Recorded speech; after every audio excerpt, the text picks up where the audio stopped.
Assalamualaikum warahmatullahi wabarakatuh. Perkenalkan, nama saya Nuraini, mahasiswi dari Program Studi Pendidikan Bahasa dan Sastra Indonesia, Fakultas Ilmu Pendidikan, Universitas Muhammadiyah Jakarta.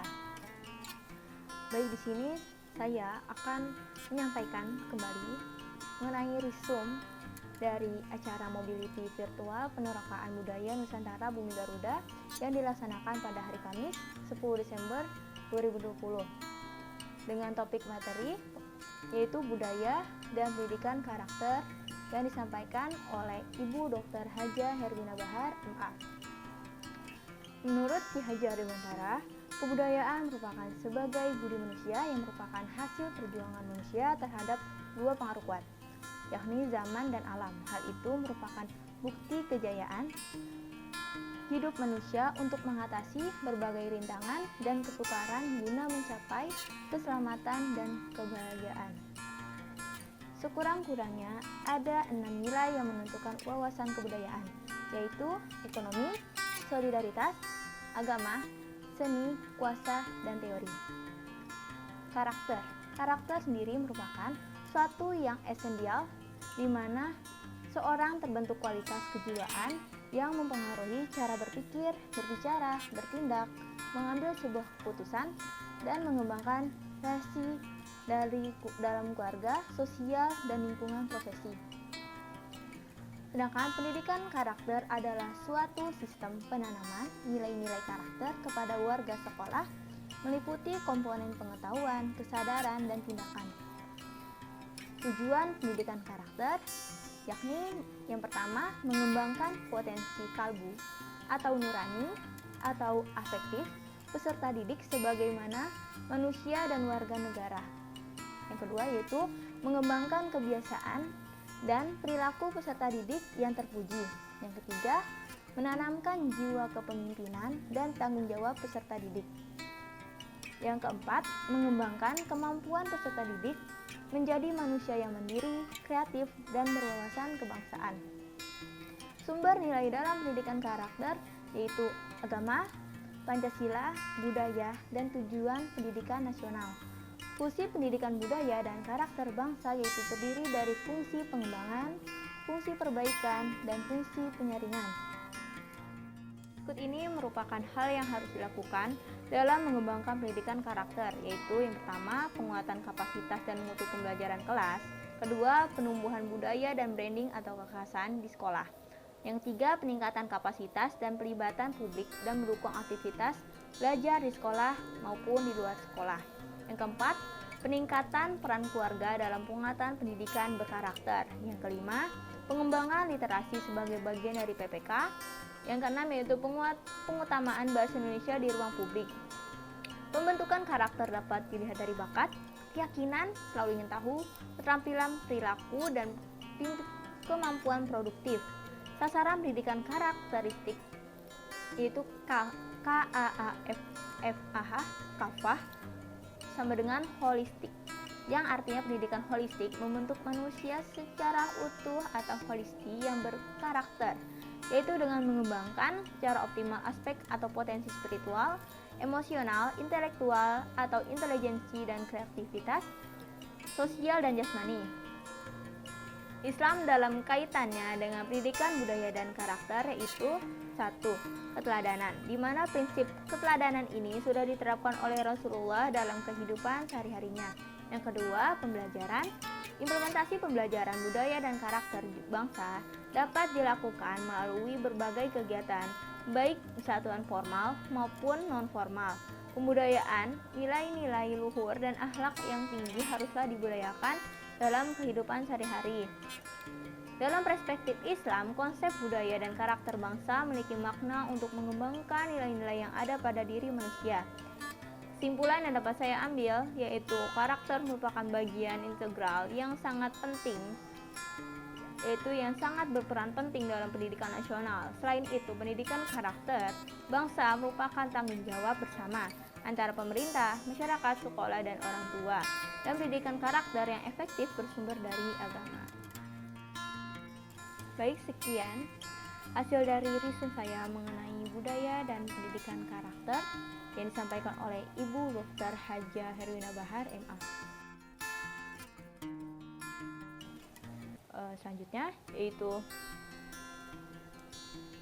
sama dengan acara Mobility Virtual Penerokaan Budaya Nusantara Bumi Garuda yang dilaksanakan hari Jumat tanggal 11 Desember 2020 dengan topik materi yaitu keunikan budaya Indonesia yang disampaikan oleh Bapak Ahmad Fadli M.Hum.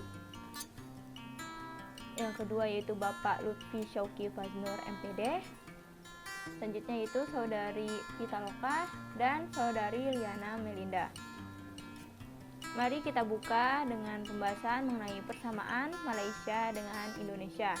Negara Indonesia dengan Malaysia merupakan negara yang sama-sama berada di kawasan Asia Tenggara.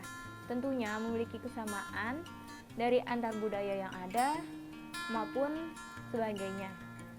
Malaysia yang sering disebut sebagai negeri jiran di Indonesia, selain itu bahasa yang dituturkan oleh kedua negara tersebut memiliki kesamaan yang mana sama-sama merupakan turunan bahasa Melayu, serta penduduknya bermayoritas agama Islam. Lalu pakaian adat Malaysia dengan Indonesia memiliki beberapa kemiripan, serta memiliki tata krama dan konsep keramahan yang amat sangat mirip. Baik, selanjutnya ada beberapa keunikan yang ada di dalam negara Indonesia, yaitu di antara lain budaya. Budaya yang terdapat di dalam negara Indonesia meliputi yang pertama yaitu wayang. Wayang adalah seni pertunjukan asli Indonesia yang berkembang pesat di Pulau Jawa dan Bali. Pertunjukan ini juga populer di beberapa daerah seperti Sumatera dan Semenanjung Malaya. Juga memiliki beberapa budaya wayang yang terpengaruh oleh kebudayaan Jawa dan Hindu. UNESCO, lembaga yang membawahi kebudayaan dari PBB, pada 7 November 2003 menetapkan wayang sebagai pertunjukan bayangan boneka tersohor dari Indonesia, sebuah warisan mahakarya dunia yang tak ternilai dalam seni bertutur atau masterpiece of oral and intangible heritage of humanity. Yang kedua yaitu angklung. Angklung adalah alat musik multitonal atau bernada ganda yang secara tradisional berkembang dalam masyarakat Sunda di suku Sunda. Alat musik ini dibuat dari bambu, dibunyikan dengan cara digoyangkan atau bunyi disebabkan oleh benturan badan pipa atau bambu, sehingga menghasilkan bunyi yang bergetar dalam susunan nada 2, 3, sampai 4 nada dalam setiap ukuran, baik besar maupun kecil. Yang ketiga yaitu batik. Batik adalah kain Indonesia bergambar yang pembuatannya secara khusus dengan menuliskan atau menerangkan malam pada kain itu. Kemudian pengolahannya diproses dengan cara tertentu yang memiliki kekhasan. Sebagai keseluruhan teknik, teknologi, serta pengembangan motif dan budaya yang terkait oleh UNESCO telah ditetapkan sebagai warisan kemanusiaan untuk budaya lisan dan non-bendawi. Selanjutnya terdapat tari. Tari sendiri di Indonesia memiliki banyak sekali keberagaman yang akan kita bahas di sini, yaitu pertama tari kecak. Tari kecak merupakan kesenian tradisional sejenis seni drama tari yang khas dari Bali. Tarian tersebut menggambarkan tentang cerita pewayangan, khususnya cerita Ramayana, yang dipertunjukkan dengan seni gerak dan tarian. Tari kecak ini merupakan salah satu kesenian tradisional yang sangat terkenal di Bali. Yang kedua yaitu Reog Ponorogo, yang mana kata reog berasal dari aksara Jawa, adalah tarian tradisional dalam arena terbuka yang berfungsi sebagai hiburan rakyat, mengandung unsur magis. Penari utama adalah orang berkepala singa dengan hiasan bulu merak, ditambah beberapa penari bertopeng dan berkuda lumping. Reog merupakan salah satu seni budaya yang berasal dari Jawa Timur, bagian barat laut, dan Ponorogo dianggap sebagai kota asal reog yang sebenarnya. Gerbang kata Ponorogo dihiasi oleh sosok warok dan gemblak. Dua sosok yang ikut tampil pada saat reog dipertunjukkan. Reog adalah salah satu budaya daerah di Indonesia yang masih sangat kental dengan hal-hal yang berbau mistik dan ilmu kebatinan yang kuat. Yang ketiga yaitu tari Ratoh Jarwe. Adalah tari kreasi baru ciptaan Yusri Saleh atau Dekgam, seniman asal Aceh pada tahun 2000. Tarian ini berawal dari rasa prihatin karena saat pertama kali menginjakan kakinya Jakarta. Penamaan Ratoh Jarwe berasal dari kata ratoh yang artinya berzikir dan jarwe yang artinya tangan. Penggabungan keduanya bisa diterjemahkan sebagai berzikir sambil memainkan gerak tangan atau menari. Tari Ratoh Jarwe mempresentasikan semangat dan keanggunan perempuan Aceh yang terkenal tangguh sejak dahulu. Pemberani, pantang menyerah, pantang mundur, dan sangat kompak antara satu dengan yang lainnya. Yang keempat yaitu Lenggang Nyai merupakan wujud tarian yang terinspirasi dari cerita perjuangan Nyai Dasimah dalam memperjuangkan kebebasannya. Gerakan dalam tarian ini melambangkan semangat dan kelincahan dari Nyai Dasimah. Dalam pertunjukannya, penari menari dengan gerakan yang lincah yang menggambarkan keceriaan dan keluasan gadis Betawi. Kelincahan tersebut terlihat dari gerak tubuh, kaki, dan tangan para penari yang bergerak cepat tetapi harmonis dengan musik. Beberapa gerakan juga menggambarkan kebingungan Nyai Dasimah saat mengambil keputusan untuk memilih pendamping hidupnya. Yang kelima yaitu Jaipongan. Jaipongan merupakan sebuah jenis tari pergabungan tradisional masyarakat Sunda Karawang, Jawa Barat yang sangat populer di Indonesia. Jaipongan terlahir melalui proses kreatif dari tangan dingin Haji Suwanda sekitar tahun 1976 di Karawang. Jaipongan merupakan garapan yang menggabungkan beberapa elemen seni tradisi Karawang seperti pencaksilat, wayang golek, topeng banjet, ketuk tilu, dan lain-lain. Selain itu, terdapat pakaian adat.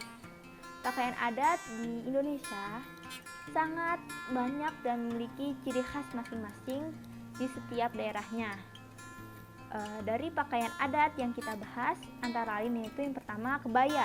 Kebaya adalah pakaian blus tradisional yang dikenakan oleh wanita Indonesia yang terbuat dari bahan tipis yang dikenakan dengan sarung batik atau pakaian rajutan tradisional lainnya seperti songket dengan motif warna-warni. Yang kedua yaitu baju setting dan kain cual. Baju setting dan kain cual adalah pakaian adat dari Bangka Belitung. Kain cual memiliki kesamaan dengan kain songket yang merupakan khas dari Palembang. Kain cual ini cukup mahal. Hal ini menyebabkan kain cual seringkali identik dengan pakaian adat bangsawan, acara pernikahan, dan juga berbagai acara besar lainnya. Pada acara-acara yang cukup besar, kain cual dipasangkan dengan baju setting. Kain cual merupakan kain asli budaya Bangka Belitung yang dibuat dengan metode tradisional tenun ikat.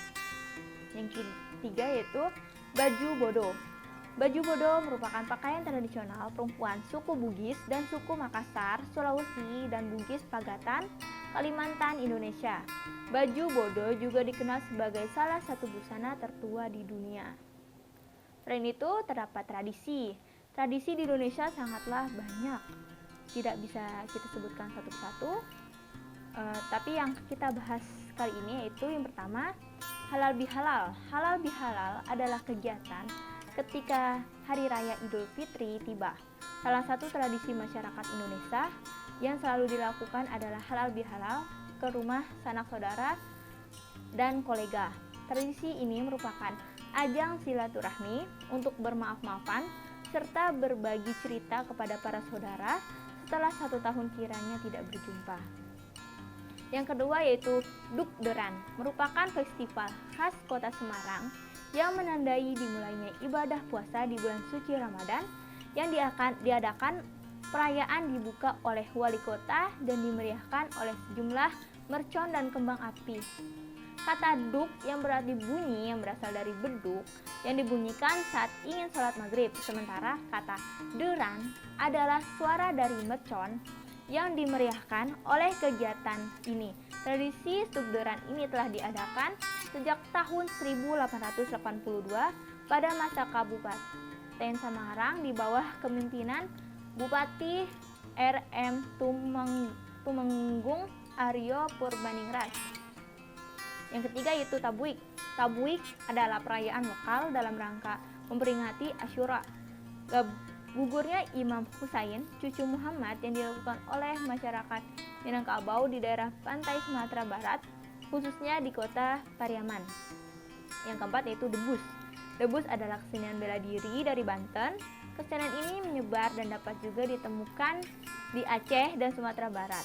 Kesenian ini mempertunjukkan kemampuan manusia yang kebal terhadap senjata tajam, air keras, dan lain-lain. Kesenian ini berawal pada masa pemerintahan Maulana Hasanuddin dari Banten pada abad ke-16. Yang kelima yaitu karapan sapi. Karapan sapi merupakan istilah untuk menyebut perlombaan pacuan sapi yang berasal dari Lomba 2 Jawa Timur. Nah, selain itu terdapat makanan khas Indonesia. Yang pertama itu rendang. Rendang adalah masakan daging yang berasal dari Minangkabau. Masakan ini dihasilkan dari proses memasak suhu rendah dalam waktu lama menggunakan aneka rempah-rempah dan santan. Proses memasaknya memakan waktu berjam-jam, biasanya sekitar 4 jam, hingga yang tinggal hanyalah potongan daging berwarna hitam pekat. Yang kedua itu kerak telur. Kerak telur adalah makanan asli daerah Jakarta atau Betawi dengan bahan-bahan beras, ketan putih, telur ayam atau bebek, ebi atau udang kering yang diasinkan, yang disangrai kering ditambah bawang merah goreng. Lalu diberi bumbu yang dihaluskan berupa kelapa sangrai, cabai merah, kencur, jahe, merica butiran, garam, dan gula pasir.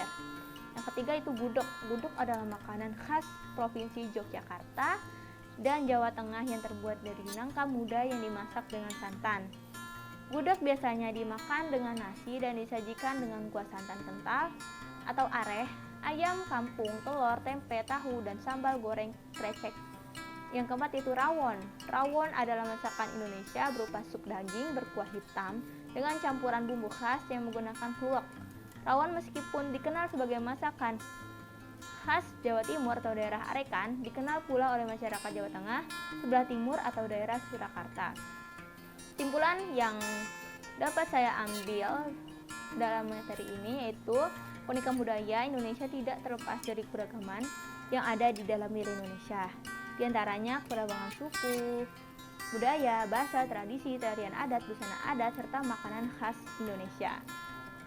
Dengan keberagaman dan keunikan yang ada di dalam bangsa Indonesia, diharapkan agar hal tersebut dapat dilestarikan dan dikembangkan oleh masyarakat Indonesia itu sendiri, karena hal ini merupakan warisan bangsa.